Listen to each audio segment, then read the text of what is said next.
गोवा हा भारताचा एक लहानसा पण ऐतिहासिकदृष्ट्या महत्त्वाचा प्रदेश आहे.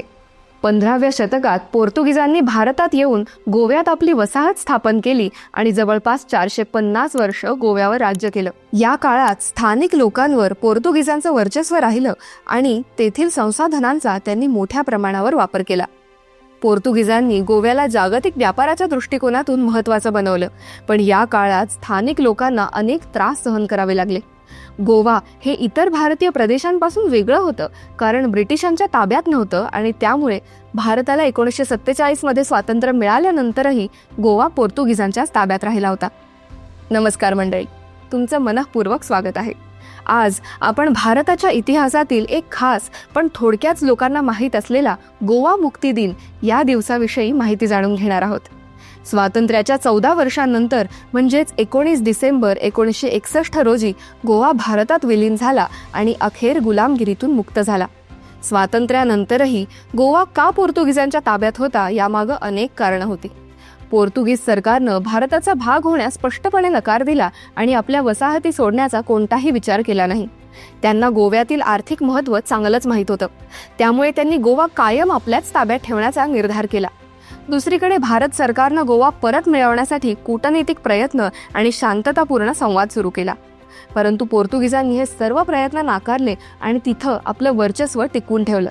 या काळात गोव्यातील लोकही त्यांच्या गुलामगिरीला विरोध करत होते आणि स्वातंत्र्यासाठी लढत होते. गोव्यातील जनतेला त्यांच्या अधिकारांसाठी अनेक अडचणींना सामोरं जावं लागत होतं. गोवा मुक्तीसाठी अनेक स्थानिक आणि राष्ट्रीय स्तरावर चळवळी सुरू झाल्या. गोव्यातील तरुणांनी आणि नागरिकांनी अनेकदा पोर्तुगीज सरकारविरुद्ध मोर्चे आणि आंदोलनं केली. या आंदोलनांवर पोर्तुगीजांनी कठोरपणे कारवाई केली. आंदोलकांना तुरुंगात टाकलं, मारहाण केली आणि काही ठिकाणी गोळीबारही करण्यात आला. भारत सरकारनं सुरुवातीला शांततापूर्वक आणि राजनैतिक मार्गानं गोवा परत मिळवण्याचा प्रयत्न केला, पण पोर्तुगीज सरकारने हे सर्व प्रयत्न धुडकावून लावले. जनतेच्या भावना लक्षात घेऊन त्यांनी पोर्तुगीजांकडून सातत्यानं होणाऱ्या विरोधानंतर शेवटी भारतानं लष्करी कारवाई करण्याचा निर्णय घेतला. भारत सरकारने ऑपरेशन विजय राबवलं. या मोहिमेत भूदल, वायुदल आणि नौदलाने संयुक्तिकरित्या कारवाई केली. या मोहिमेअंतर्गत भारतीय सैन्याने गोव्याची सीमा ओलांडून जमिनीवरून हल्ले सुरू केले. पायदळावरून विविध दिशांनी गोव्यामध्ये प्रवेश करत पोर्तुगीज सैन्याच्या तळांवर लक्ष केंद्रित केलं. हवाई दलाने या कारवाईत महत्त्वाची भूमिका बजावली. त्यांनी हवेतून तंतोतंत आणि जोरदार हल्ले करून पोर्तुगीज सैन्याची हालचाल रोखली. त्यामुळे पोर्तुगीज सैन्याच्या मनोबलावर मोठा परिणाम झाला. त्याच वेळी नौदलाने गोव्याच्या समुद्र किनाऱ्यांवर लक्ष ठेवून समुद्र मार्गाने पोर्तुगीजांना मदत मिळू नये याची खबरदारी घेतली. तसंच काही ठिकाणी नौदलानेही थेट कारवाई केली. ही कारवाई अवघ्या 36 तासात पूर्ण झाली. या लष्करी मोहिमेमुळे गोवा, दमण आणि दीव हे तीनही प्रदेश पोर्तुगीजांच्या ताब्यातून 19 डिसेंबर 1961 मुक्त झाले.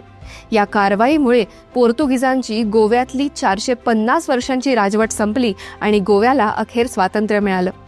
त्यानंतर प्रत्येक वर्षी हा दिवस गोवा मुक्ती दिन म्हणून साजरा केला जातो. हा दिवस गोव्याच्या स्वातंत्र्याचा आणि त्याच्या लढ्याचा सन्मान करण्याचा दिवस आहे. गोवा मुक्ती दिन हा केवळ एक उत्सव नाही, तर तो आपल्या देशाच्या स्वातंत्र्य संग्रामातील एक महत्त्वाचा टप्पा आहे. या दिवशी आपल्याला लक्षात येतं की स्वातंत्र्य मिळवणं सोपं नसतं. त्यासाठी अनेक लोकांनी संघर्ष केला, बलिदान दिलं आणि एकत्र येऊन इतिहास घडवला. आज गोवा केवळ पर्यटनासाठी प्रसिद्ध नाही, तर त्याचा इतिहास आणि लोकांचं धैर्य देखील अभिमानास्पद आहे. गोवा मुक्ती दिन आपल्याला हे शिकवतो की आपलं स्वातंत्र्य आणि अधिकार किती मौल्यवान आहेत.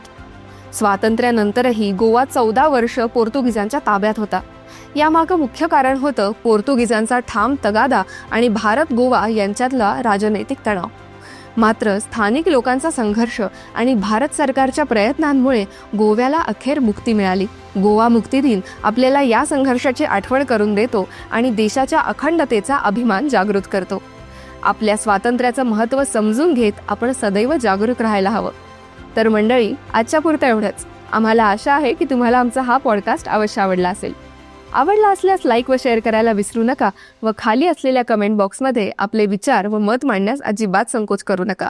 पुढील अपडेट्ससाठी आमच्या चॅनलला सबस्क्राईब करा व बेल आयकॉन प्रेस करायला विसरू नका. धन्यवाद.